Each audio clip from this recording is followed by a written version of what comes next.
வணக்கம் உறவுகளை நாம் பார்க்குறது நண்டு எப்படி சுத்தம் பண்ணணும்னா பாருங்கள். நம்ம இந்த சின்ன கால்களை உடச்சி தூர போட்டுடலாம். பெரிய கால்கள் நமக்கு தேவை, அதனால் அதை இங்கே வச்சிடலாம்.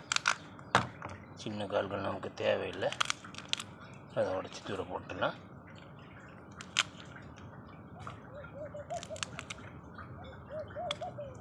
பருவரோட நம்ம நண்டை அருமையாக அடர்த்தி வச்சு இவ்வளோதான். அப்புறமா நம்ம இந்த பூ இதை தூரம் மாற்றிடணும், அது தேவையில்லாதது.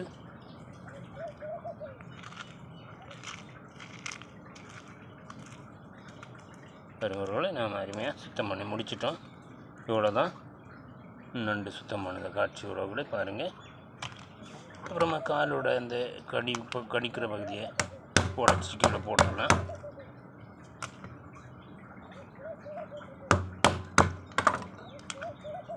உடச்சி போட்டோம். ஓகே உறவுகளே, பாய்.